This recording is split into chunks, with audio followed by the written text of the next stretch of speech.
My husband introduced me as his biatch to his friends for years. Last week, he found out I'm not his anything anymore.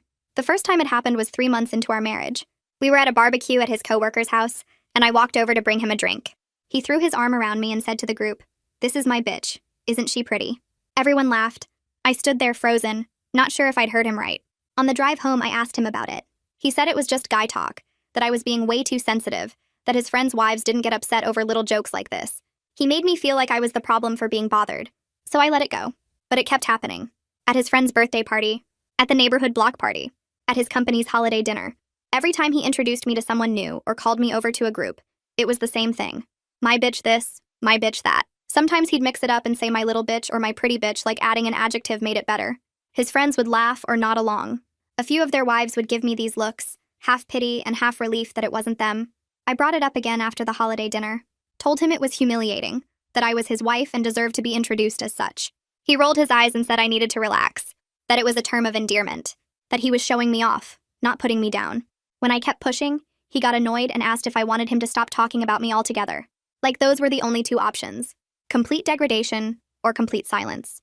I started avoiding his social events, made excuses about headaches and work deadlines and not feeling well. He didn't seem to care at first, just went without me. But then his friends started asking where I was. Their wives would mention they hadn't seen me in a while. His boss's wife specifically asked if everything was okay at home. That's when he got angry. He said I was making him look bad, that people were starting to think there was something wrong with our marriage. I told him there was something wrong with our marriage. He called me overdramatic. We'd been married 4 years at this point.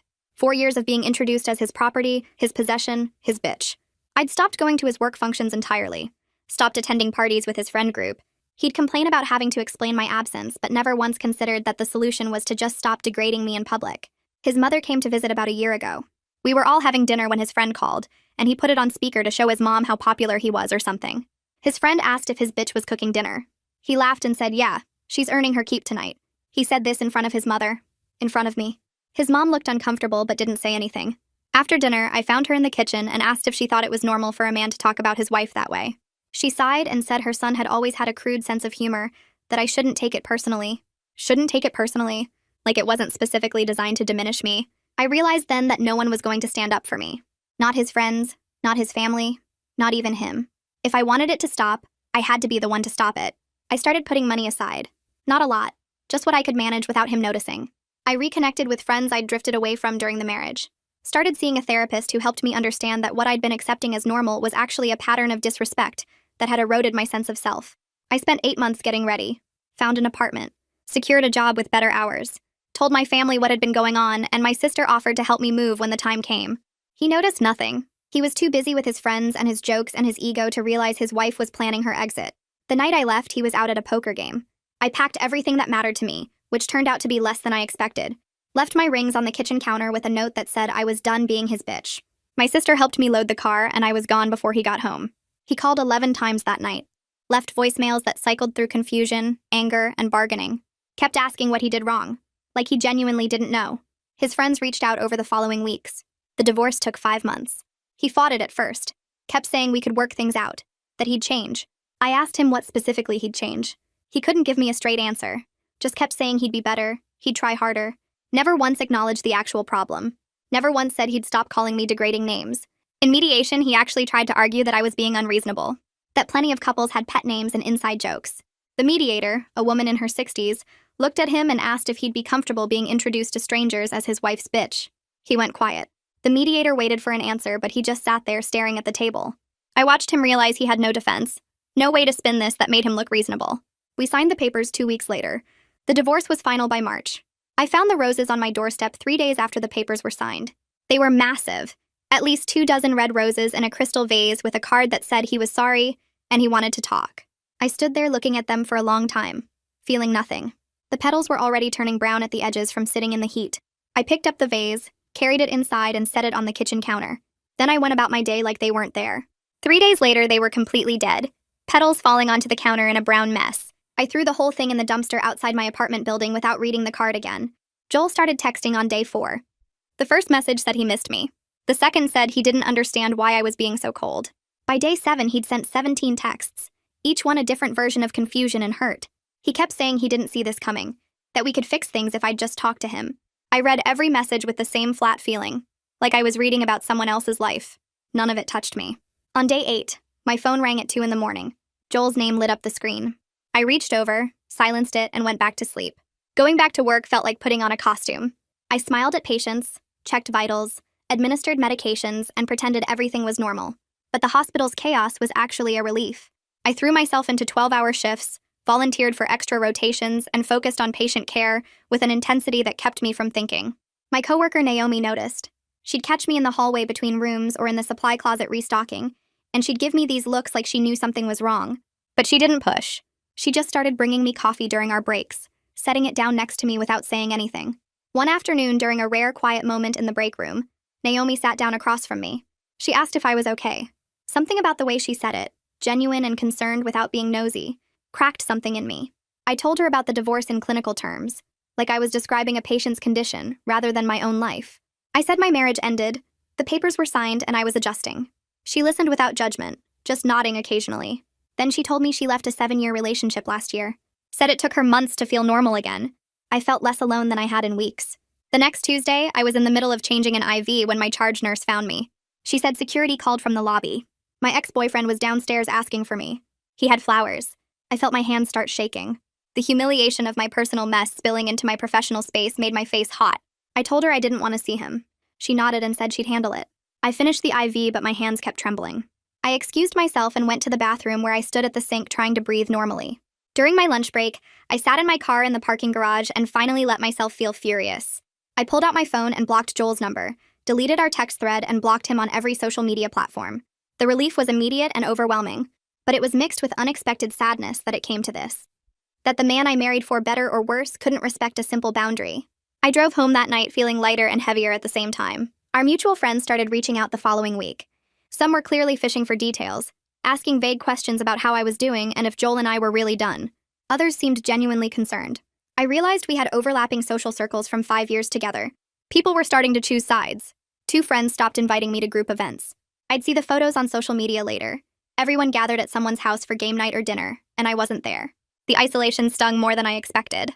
3 weeks after the divorce, Joel's friend Marco called me. He said Joel asked him to check on me because he was worried. I recognized the manipulation immediately. I told Marco that Joel could be worried on his own time and I didn't need checking on.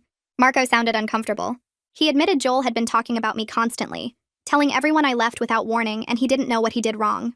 Hearing that felt like another violation of my privacy. I told Marco not to call me again and hung up. I ran into Becca at the grocery store the next weekend. She was in the produce section when I turned the corner with my cart. Her face did this awkward thing where she clearly wanted to avoid me, but it was too late. She said hi and asked how I was doing. Then she mentioned, like she was doing me a favor, that Joel told everyone I overreacted to a minor issue, that he tried to work things out but I wouldn't listen. Hearing that he was rewriting our history to make himself the victim made something hot and angry rise in my chest. I told Becca the truth. I told her about the years of being called his bitch in public, about the humiliation, about his refusal to stop even when I begged. I watched her face change as she realized Joel's version didn't match reality. She mumbled something about being sorry and practically ran away from me.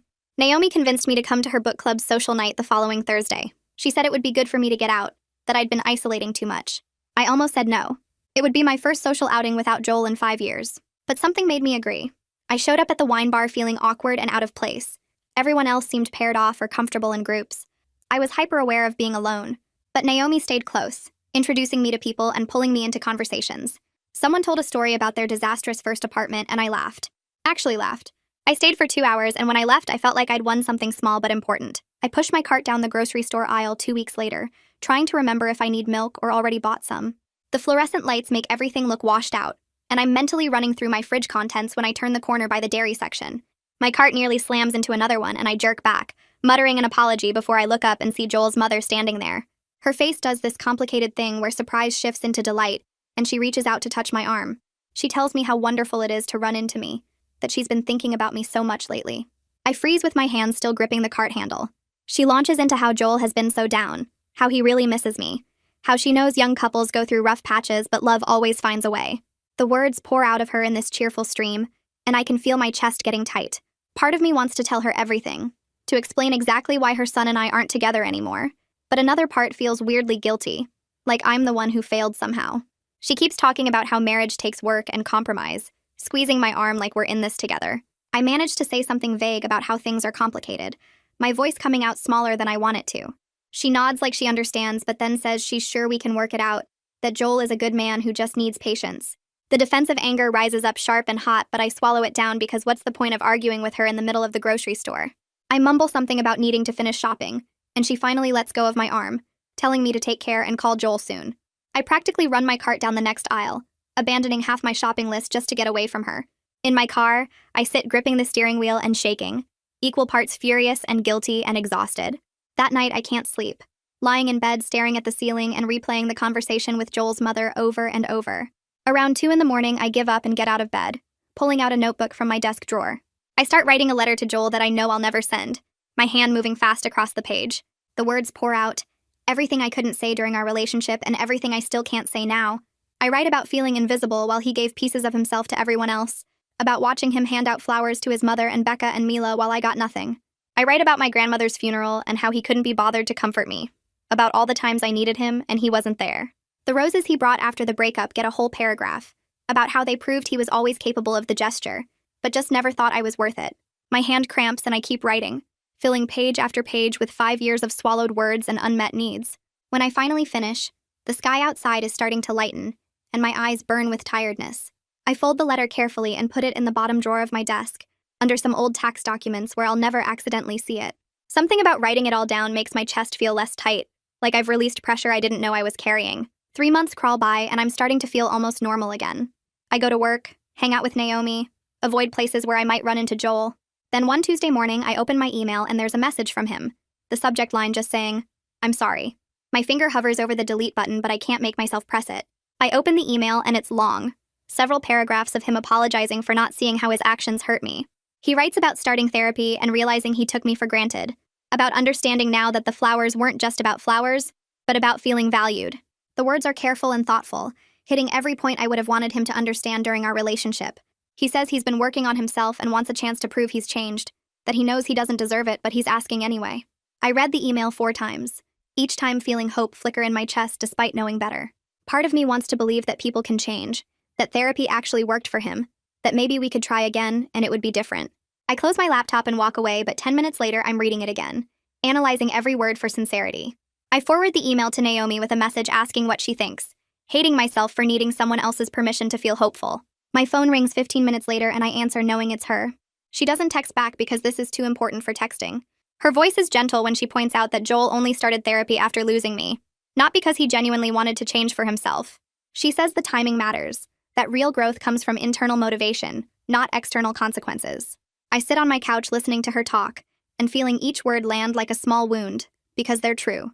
She asks if I really think he's changed or if I just want him to have changed, and I don't have a good answer.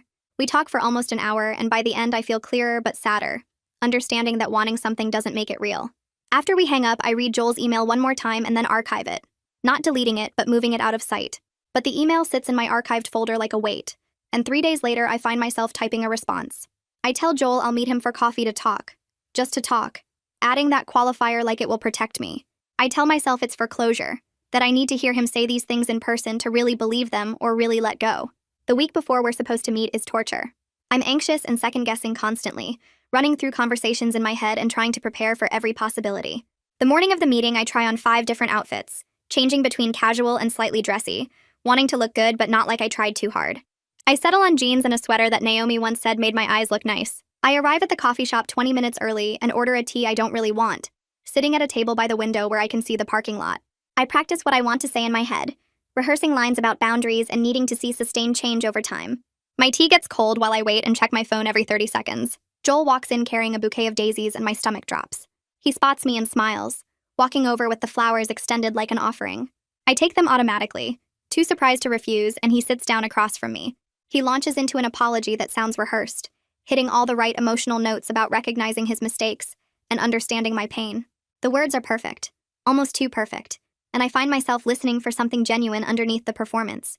He talks about insights from therapy, using phrases that sound like they came straight from a self-help book. When I ask him what specifically he's learned about why he acted the way he did, his answer gets vague. He says something about childhood patterns and fear of vulnerability, but can't give concrete examples. I ask what he would do differently if we got back together, and he talks in generalities about being more present and appreciative. The The more he talks, the more I realize he's performing contrition, rather than actually feeling it. He knows what I want to hear, and he's saying it, but there's no real understanding behind the words.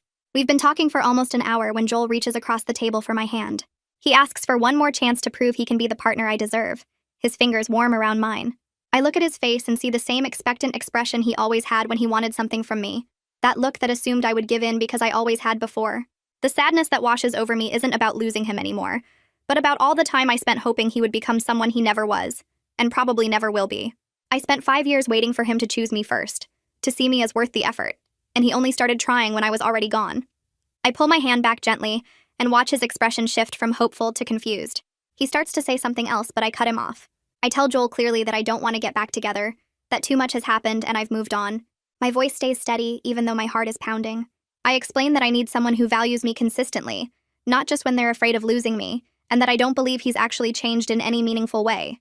He tries to argue, but I stand up, leaving the daisies on the table between us. I walk out of the coffee shop and don't look back, half expecting him to follow me, but also hoping he won't. The grief pressing on my chest is real, but so is the relief flooding through me. He doesn't chase after me, and I'm glad, getting into my car and sitting there for a minute before starting the engine. I drive home feeling lighter than I have in months. 2 hours after I get home, my phone buzzes with a text from an unknown number. I open it and see a message from Joel that's completely different from his careful email. He calls me ungrateful and selfish, says I'm going to regret throwing away what we had, that I'll never find anyone who puts up with me like he did. The words are vicious, and his sudden anger confirms everything I suspected about his apologetic performance. The mask has slipped completely, and this is who he really is underneath all the therapy talk and carefully chosen words. I read the text 3 times, feeling vindicated and sad at the same time. This is the Joel I actually know, the one who lashes out when he doesn't get what he wants, not the reformed man he was pretending to be in the coffee shop. I screenshot the angry text before blocking the new number, saving the image to a folder on my phone. Part of me wants to forward it to everyone who thought I overreacted about the breakup, to show them this is who he becomes when someone sets a boundary. I imagine sending it to his mother or Becca or Marco, watching them realize their version of Joel doesn't match reality. But I don't do it, closing my phone and setting it face down on the counter. I don't need to prove anything to people who didn't believe me in the first place, and getting into a public fight with Joel won't make me feel better. The screenshot is insurance in case he escalates, evidence that I'm not imagining things or being dramatic. I make myself a cup of tea and sit on my couch, feeling tired but also proud of myself for walking away when it would have been easier to give in. The week after I block Joel's new number, I sit in my apartment scrolling through my insurance website looking for therapists. I've been putting this off for months, telling myself I can handle everything on my own, but the screenshot of Joel's angry text sitting in my phone feels like proof I need help. I click through profiles of therapists who accept my insurance, reading their specialties and approaches, feeling overwhelmed by the options. Most of them have wait lists stretching weeks out, but one name catches my attention because she has an opening next Tuesday. Ramona McCarthy specializes in relationship trauma and has a kind face in her profile photo. I book the appointment before I can talk myself out of it. Tuesday comes faster than I expect, and I'm sitting in a small office with cream-colored walls and a brown couch that's softer than it looks. Ramona is maybe 50 with gray streaks in her dark hair and glasses that sit on a beaded chain around her neck. She asks me basic questions about what brings me in, and I feel exposed and stupid, like I should be able to fix my own problems without paying someone to listen. But she has this warm way of nodding and taking notes that makes me feel less judged. I tell her about the breakup in broad strokes, and she doesn't react with pity or shock, just asks follow-up questions that make me think harder about my answers. By the end of the 50 minutes, my shoulders feel less tight, and I schedule another appointment for the following week. At my second session, Ramona asks me to describe the relationship with Joel, and I realize I don't know where to start. There's so much history, 5 years of moments both good and bad, but what comes out of my mouth is the story about flowers. I tell her how he brought flowers to everyone except me, how he showed up with roses after the breakup like that would fix everything. She listens without interrupting and then asks what the flowers meant to me beyond just being flowers. The question catches me off guard because I haven't thought about it that way. I sit there quiet for a minute and then it hits me that the flowers represented being seen, being valued enough to receive a small gesture of care. Joel gave them to his mother and his friends and his coworkers, but never to me, and that pattern told me exactly where I ranked in his priorities. Ramona writes something in her notebook and asks why I stayed with someone who made me feel invisible. I don't have a good answer. We spend the rest of the session talking about self-worth and why I accepted so little for so long, and I leave feeling raw and uncomfortable. By my third session 2 weeks later, Ramona shifts the conversation to my relationship history before Joel. I tell her about my college boyfriend who had anger issues I thought I could fix, about the guy after that who was struggling financially and I supported for a year. As I'm talking, I hear the pattern in my own words, and it makes my stomach hurt. Ramona asks if I notice anything similar about these relationships, and I admit they all involved me trying to save or fix someone. She asks when that pattern started, and I trace it back to my early 20s, maybe even to high school if I'm honest. The realization that I've been doing this for over a decade hits me like a weight dropping on my chest.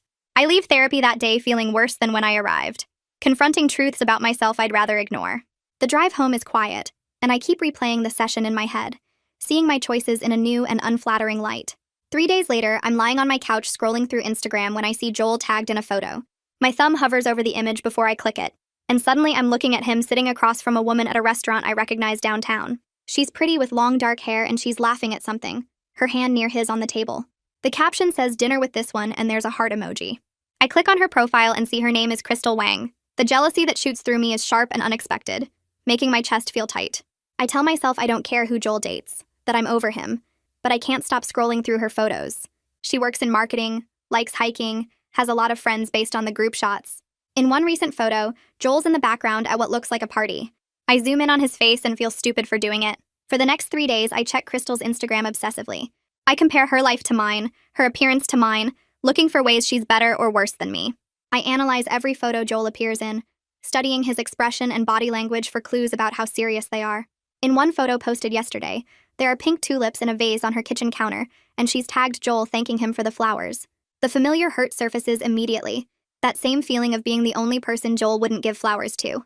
I know this behavior is unhealthy, that I'm torturing myself for no reason, but I keep going back to her profile. I refresh it multiple times a day to see if there are new posts. I'm aware I've fallen down a rabbit hole, but I can't seem to climb out. Naomi and I are having lunch in the hospital cafeteria when she glances at my phone and sees Crystal's Instagram open. She reaches across the table and gently turns my phone face down, giving me a look that's more concerned than judgmental. I get defensive immediately, saying I was just checking something, that it's not a big deal. Naomi doesn't buy it and asks how long I've been stalking Joel's new girlfriend. Hearing it said out loud makes me feel ashamed, and I admit it's been a few days. She asks if it's making me feel better or worse, and I have to confess it's making me feel terrible. Naomi suggests I delete the apps for a while, just to give myself a break from the constant access. I resist the idea, coming up with excuses about needing social media for other things, but her expression tells me she sees right through me. She doesn't push harder, just squeezes my hand and says she's worried about me. I promise I'll think about it. That night, I sit on my couch with my phone in my hands, Instagram open to Crystal's profile again. I've looked at the same photos, so many times I have them memorized. My finger hovers over the app icon, and I think about what Naomi said, about how this is making me miserable instead of better. I close Instagram and go to my settings, finding the app in my list of downloads. Deleting it feels like cutting off a limb, like I'm losing access to something essential even though I know it's poison. My hands shake as I press delete and watch the app disappear. Then I delete Facebook and Twitter too, removing all the ways I can easily check on Joel and Crystal. The urge to reinstall them immediately is so strong I have to put my phone in another room. I text Naomi that I did it, and she sends back a proud face emoji and a heart. I sit with the discomfort, feeling like I'm crawling out of my skin, but I don't reinstall the apps. Work gets harder over the following weeks because we're short-staffed and I keep volunteering for extra shifts. I tell myself it's about the money, but really it's about avoiding being alone with my thoughts. During a busy overnight shift, I'm preparing medications for my patients, and I grab the wrong dosage of blood pressure medication for a patient in room 12. I catch it myself before administering it, but just barely, and the near miss shakes me badly. I have to sit in the supply closet for 5 minutes trying to calm down, thinking about what could have happened if I hadn't noticed. The pharmacist who double-checks my correction gives me a concerned look but doesn't say anything. I finish my shift feeling like I'm barely holding it together, wondering if I'm too messed up to be responsible for patient care. The thought of leaving nursing crosses my mind seriously for the first time. 2 days after the medication error, my nurse manager Janelle pulls me aside during my break and asks if we can talk in her office. I know what's coming and my stomach drops as I follow her down the hall. She closes the door and asks what's going on with me lately, mentioning the near miss and the fact that I've been picking up excessive overtime. Something about her gentle tone breaks through my defenses, and I start crying before I can stop myself. I tell her everything, about Joel and the breakup, and how I've been obsessively checking social media and feeling like I'm falling apart. The words pour out in a jumbled mess, and I'm embarrassed to be crying in front of my boss, but Janelle just hands me tissues and listens. When I finish, she says she's glad I told her and suggests I take some personal leave to get myself together. She says the hospital offers 2 weeks of personal time separate from vacation, and that I clearly need it. I feel like I'm giving up by taking leave, like I'm admitting defeat, but I also know she's right. I submit the paperwork for 2 weeks of personal leave that afternoon, filling out forms in HR while fighting back more tears. The HR person processes everything quickly and tells me my leave starts after my next scheduled shift in 3 days. My last shift before leave is a 12-hour day that feels endless. Every task taking more energy than it should. I make it through without any errors, but I'm completely drained by the time I clock out. In my car in the parking garage, I sit behind the wheel and cry harder than I have in months. My whole body's shaking with sobs. The idea of 2 weeks with nothing but my own thoughts waiting at home terrifies me more than staying busy ever did. The first week of leave, I crawl into bed on Monday morning and don't get up until Tuesday afternoon. My body feels like it weighs 1,000 pounds. I sleep through entire days, waking only to use the bathroom or drink water from the tap. The apartment stays dark because I don't bother opening the blinds. On Wednesday, I manage to eat half a granola bar before my stomach turns, and I go back to bed. Thursday blurs into Friday. I wake up at odd hours, 3 in the morning or noon, and can't tell which day it is anymore. My phone sits on the nightstand with dozens of unread messages I can't bring myself to check. The silence in the apartment presses against my ears until I want to scream, but I don't have the energy for that either. When I'm awake, I lie on the couch staring at the ceiling and feeling nothing, which somehow feels worse than feeling sad. I've been running from this emptiness for months, filling every hour with work and distractions, and now there's nowhere left to run. On day 5, I wake up thinking about my grandmother. I haven't been to her grave since the funeral 2 years ago, when I stood next to Joel and felt completely alone even with his arm around me. I get dressed for the first time in days, pulling on jeans that hang looser than they should. At the grocery store, I buy white carnations because I can't remember what flowers she liked. The cemetery is on the edge of town, past the strip malls and into the area where the roads get narrower. I park near the office building and walk through the rows of headstones, getting lost twice before I find her section. Her grave is in the 3rd row, marked by a simple granite stone with her name and dates. Someone has left a small American flag near the marker, probably from Memorial Day months ago. I set the carnations down and stand there waiting to feel something. The grief that comes isn't just about losing her. It's about Joel not being there when I needed him, about him checking his phone during the funeral reception, about him saying we should leave early because he had plans with friends. I lost my grandmother, and my boyfriend couldn't even pretend to care for one full day. The crying starts without warning. 1 minute I'm standing there dry-eyed. The next I'm sobbing so hard I can barely breathe. I cry for my grandmother who raised me every summer when my parents worked. I cry for my marriage that was broken from the start. I cry for all the years I spent making myself smaller and quieter and less demanding. My legs give out and I end up sitting on the ground next to her headstone, grass staining my jeans. The sobs tear out of me in waves that won't stop. My chest hurts and my throat burns and I can't catch my breath, but I can't stop crying either. A groundskeeper drives past on a riding mower and pretends not to see me falling apart. I press my forehead against the cool granite and let myself break completely. The first real breakdown since I left Joel. Everything I've been holding back for months comes pouring out until I'm empty. I pull out my phone with shaking hands and call Naomi. She answers on the second ring and I can barely get words out through the crying. I tell her where I am, that I'm at my grandmother's grave, and I can't stop crying, and I don't want to be alone. She doesn't ask questions, just listens to me sob and talk in broken sentences about my grandmother and Joel, and feeling like I wasted so much time. She offers to come get me, but I tell her I'm okay. I just needed to hear a friendly voice. We stay on the phone for 20 minutes while I gradually calm down. She tells me to drive home safe and text her when I get there. After we hang up, I sit with my grandmother for another hour, feeling wrung out, but somehow lighter. Naomi shows up at my apartment the next evening carrying Thai food and a bottle of wine. We eat on my couch with the containers spread across the coffee table, and she asks how I'm doing after yesterday. I tell her I'm embarrassed about the phone call, about breaking down like that. She waves it off and says she's done the same thing more times than she can count.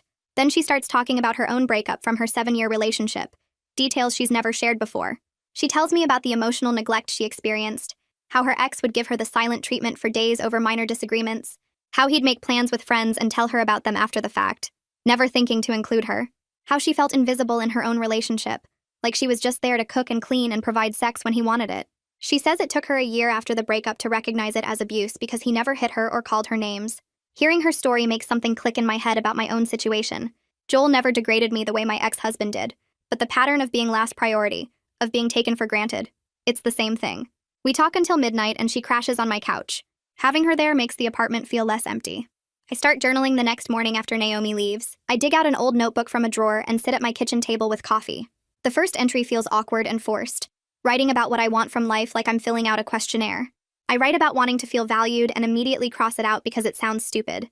But I make myself keep going. I write about wanting partnership instead of being someone's caretaker. About wanting someone who chooses me first instead of last. About wanting to feel seen and heard and important. The exercise feels silly, but I keep at it every morning. By the third day, it starts feeling less forced. I write about career goals I put aside during my marriage. About friendships I want to rebuild. About the kind of person I want to become instead of the person I've been settling for being. The clarity comes slowly, but it comes. Marco calls me 2 weeks into my leave, his name popping up on my phone while I'm making lunch. I almost don't answer, but curiosity wins. He starts off awkward, asking how I'm doing, and I can tell he's working up to something. Finally, he admits that Joel and Crystal are already having problems. Joel keeps comparing her to me, apparently, telling Crystal she doesn't understand him the way I did. Marco sounds uncomfortable sharing this, and I wonder if Joel asked him to call or if he's doing it on his own. The information gives me a dark satisfaction at first, proof that Joel hasn't changed at all. But then I feel sorry for Crystal, knowing she's going through what I went through. I tell Marco I appreciate him letting me know, but I'm not interested in Joel's relationship drama. After we hang up, I sit with what he told me, waiting for the hope to surface that maybe Joel will come back. But it doesn't come. I realize I don't want him back even if he became available, and that feels like crossing some important line. I write about it in my journal the next morning. I don't want Joel back. I underline it 3 times, pressing the pen hard into the paper.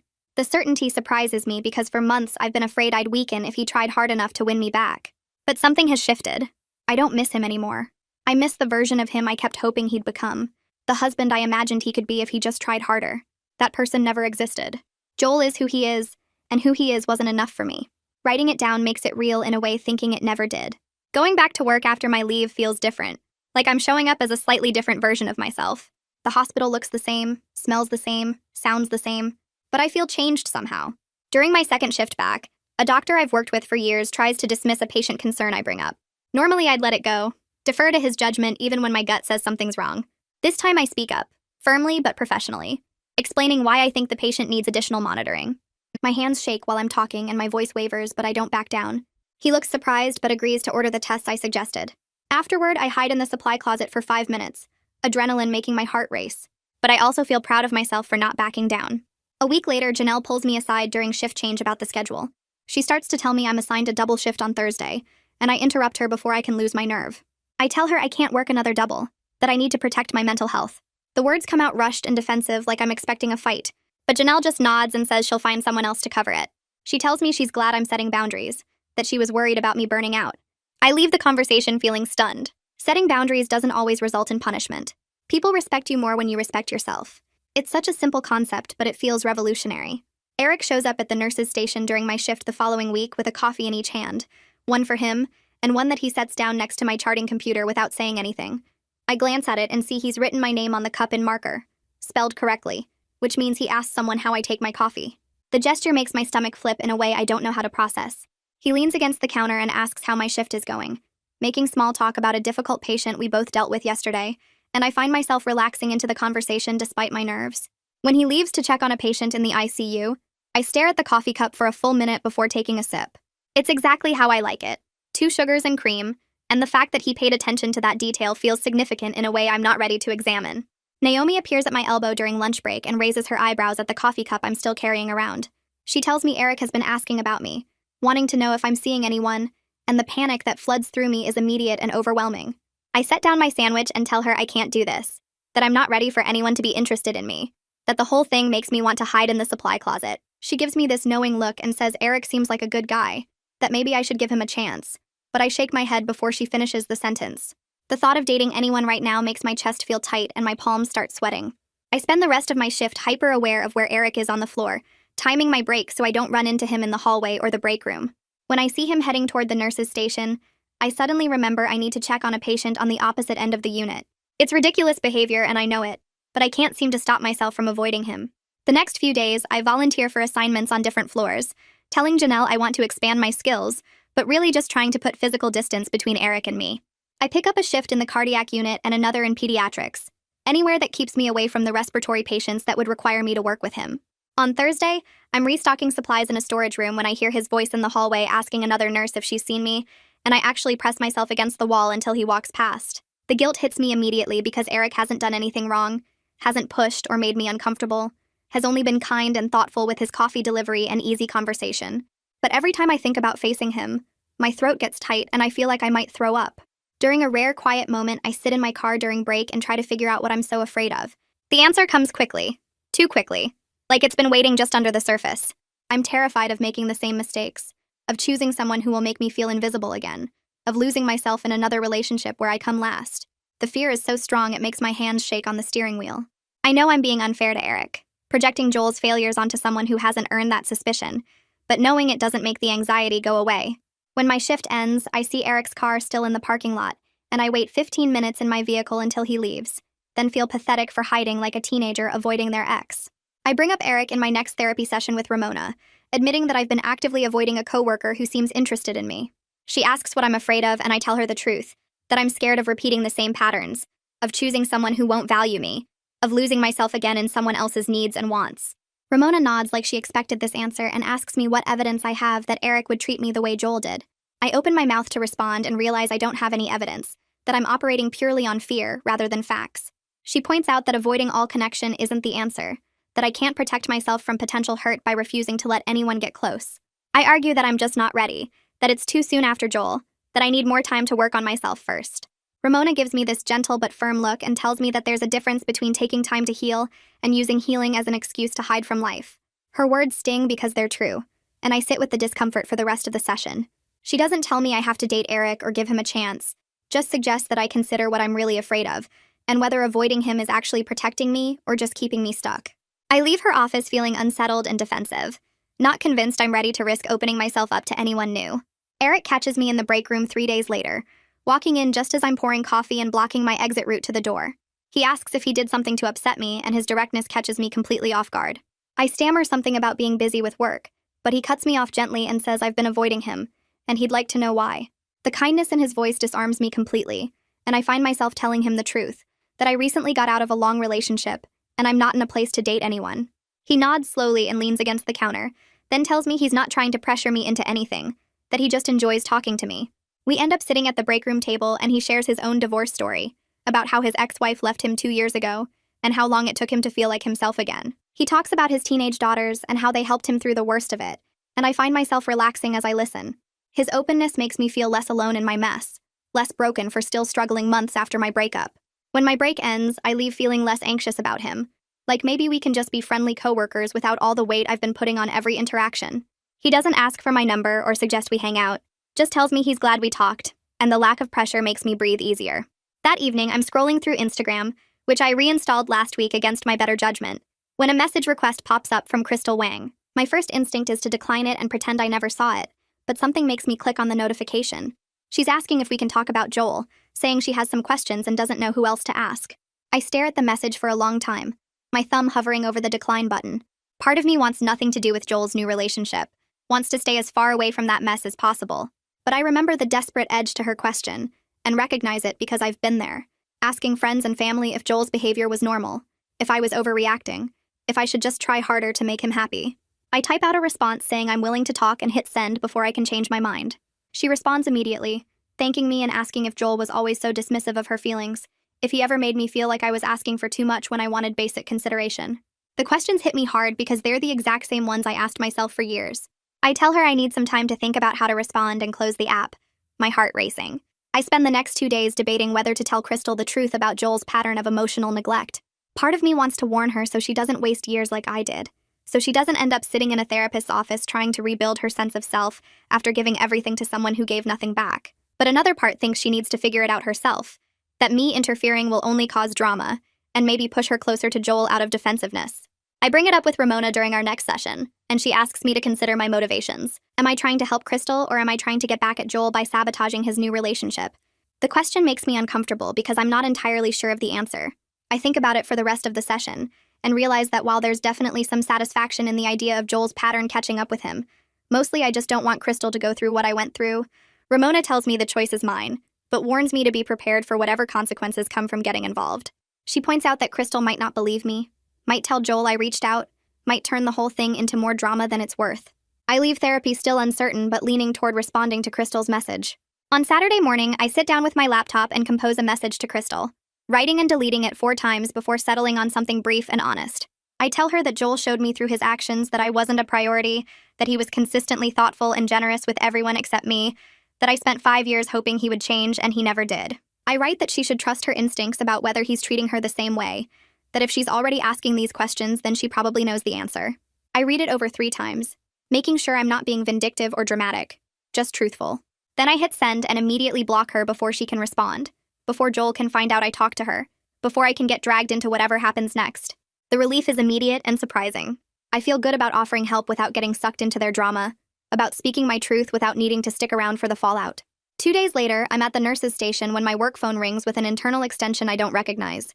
I answer and hear Joel's voice, venomous and angry, and my whole body goes rigid.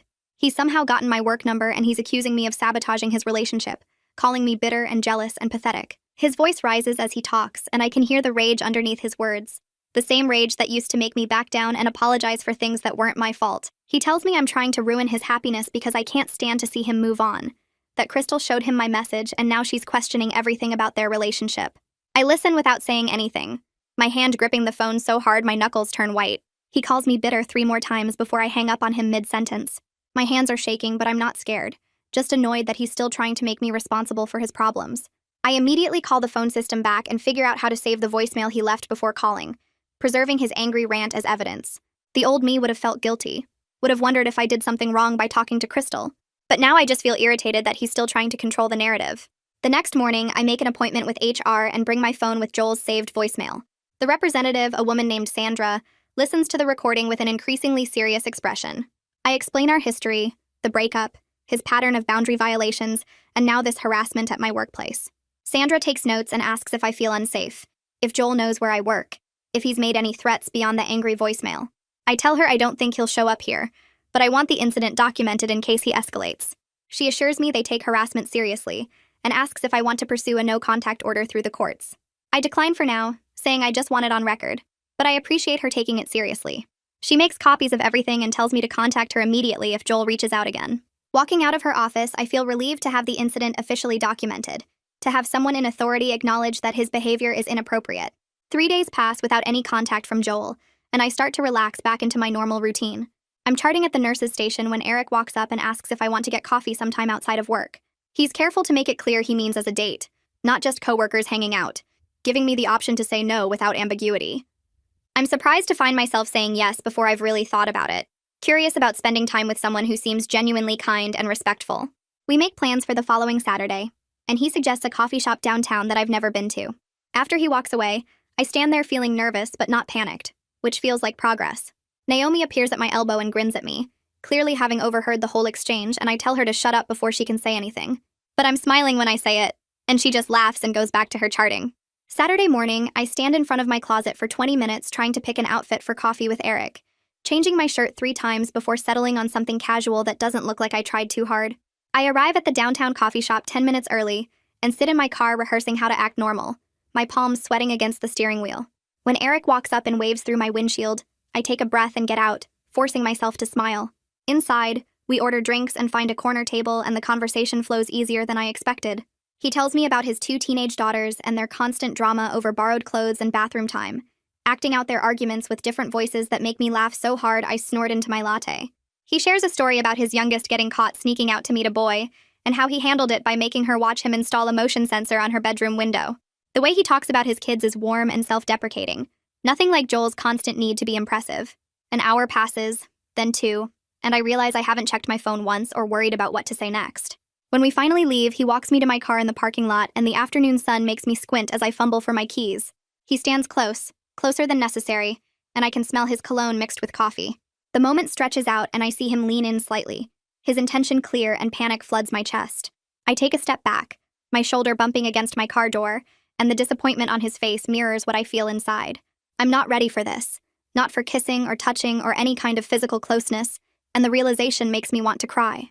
I drove here thinking maybe I was healed enough for this, that 10 months was long enough to get past what Joel did to me, but my body knows better than my brain.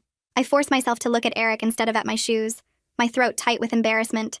The words come out clumsy and honest, telling him I had a good time but I'm not ready to date seriously, that I'm still working through stuff from my last relationship.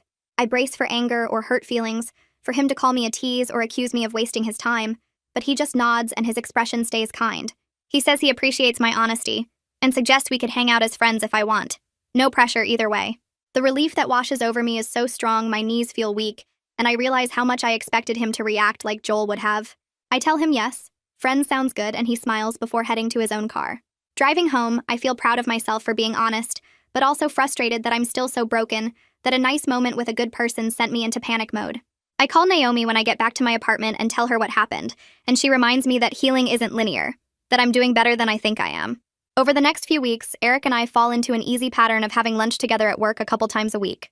We eat in the cafeteria or sometimes grab sandwiches from the deli across the street, talking about our shifts and complaining about difficult doctors and sharing funny patient stories. He never brings up the failed kiss or asks when I might be ready for more, just shows up as a friend who makes me laugh and listens when I need to vent. One afternoon, a surgeon yells at me in front of everyone at the nurse's station over a chart I supposedly misfiled, and Eric appears at my elbow 10 minutes later with a candy bar from the vending machine. He doesn't say anything profound, just sits with me during my break while I eat chocolate and calm down. Having a man in my life who treats me with basic respect and kindness, who doesn't demand anything or make me feel small, feels strange and revolutionary.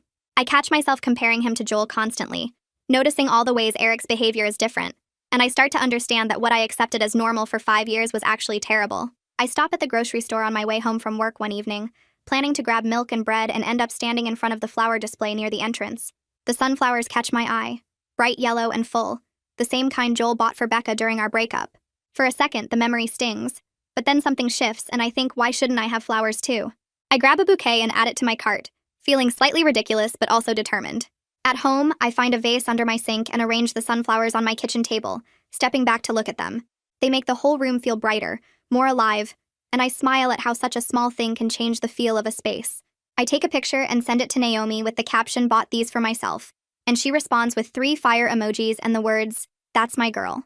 I sit at my table eating leftover pasta and looking at the flowers, and something about this moment feels significant, like I'm finally learning to give myself the things I used to wait for other people to provide.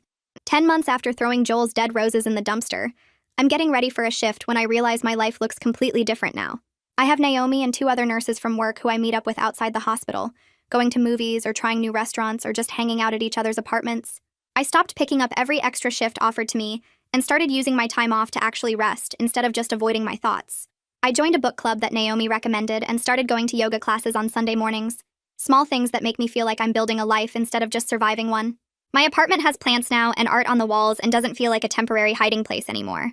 I still see Ramona every other week and we talk about patterns I'm noticing in myself, ways I make myself small or apologize for things that aren't my fault. The progress feels slow and sometimes I still have bad days where I miss what I thought Joel and I had, but mostly I feel more like myself than I have in years. I'm learning what I actually want instead of what I think I should want, and the difference between those 2 things turns out to be huge. Naomi and I are charting side by side at the nurse's station when she mentions casually that she heard Joel and Crystal broke up. I wait for jealousy or satisfaction or hurt to surface, some kind of feeling about my ex-boyfriend being single again, but there's only mild curiosity. I don't ask how Naomi heard or what happened between them, just make a non-committal sound and change the subject to her upcoming beach vacation with her sister. She gives me a knowing look but doesn't push, and we spend the rest of our break talking about whether she should get a new swimsuit or just wear last year's. Later, driving home, I think about how genuinely I didn't care about Joel's relationship status, and it feels like crossing some kind of threshold. For months, every piece of information about him would send me spiraling, but now he's becoming background noise, someone I used to know who doesn't matter to my current life. I go 4 full days without thinking about Joel at all, and when I realize it on the 5th day, I feel quietly triumphant. For so long after the breakup, he occupied constant space in my head even in his absence, and I would catch myself wondering what he was doing, or imagining conversations we might have, or replaying old arguments. But this week I've been too busy with work and my book club meeting and planning a hiking trip with Naomi to spare him any mental energy. He's becoming irrelevant, fading into the category of people I used to know, and the freedom of that feels massive. I'm building a life where Joel is just a chapter that's closed, not the whole story, and I'm the main character again instead of a supporting role in someone else's narrative. The 1-year anniversary of our breakup falls on a Tuesday, and I mark it privately in my journal that morning before work. I write about how different I feel now compared to the numb woman who threw away dead roses and couldn't imagine feeling anything again. I'm not completely healed, and I know I still have work to do, patterns to unlearn, and walls to keep dismantling, but I'm proud of how far I've come. I write about the sunflowers on my kitchen table and my friendship with Eric, and the fact that I can go days without thinking about Joel. I write about learning to value myself enough to walk away from someone who made me feel worthless, and about building a support system that actually supports me. When I finish writing, I close the journal and put it back on my night shelf, and it feels like closing a book on that chapter of my life. That weekend, I celebrate the anniversary with Naomi and 2 other nurses from work, meeting at a restaurant downtown for dinner and drinks. We order too much food and split everything, laughing over stories from our week and debating whether our new charge nurse is actually competent or just good at faking it. Nobody mentions my breakup or asks how I'm doing in that careful way people did for months, and I realize we're just 4 friends having a normal night out. The conversation flows easily, jumping from work drama to vacation plans to a terrible movie one of them watched, and I feel grateful for these friendships that I built myself. These connections feel solid and reciprocal in ways my relationship with Joel never was, built on actual care and respect, instead of me constantly trying to earn someone's attention. Monday at work, Eric finds me during lunch and asks my advice about a good restaurant because he has a date this weekend. My first reaction is genuine happiness for him. No jealousy or possessiveness, just hoping it goes well. I suggest my favorite Italian place downtown, the one with the outdoor seating and amazing pasta, and give him tips about what to order. He thanks me and seems nervous in a sweet way, mentioning that he hasn't dated much since his divorce. After he leaves, I sit with my sandwich feeling good about the fact that I can be friends with an attractive man without needing it to become romantic. The friendship we've built feels valuable on its own, not like a consolation prize or a failure, and my ability to be happy for him feels like real growth. I schedule my appointment with Ramona for Thursday afternoon, and when I arrive at her office, she has that look she gets when we're about to talk about something important. We settle into our usual spots and she asks how I've been feeling lately, and I tell her honestly that I feel ready for something new. The idea of dating doesn't scare me anymore. It just seems like something I might want to explore when I feel like it. I mention thinking about trying one of those dating apps, not because I'm desperate to find someone, but because I'm curious about meeting new people.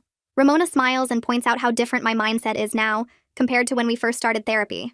She says I used to talk about relationships like I needed to prove my worth or fix someone, but now I'm talking about partnership and adding to my life instead of filling a hole. We agree this will probably be my last regular session, though I can always come back if I need to.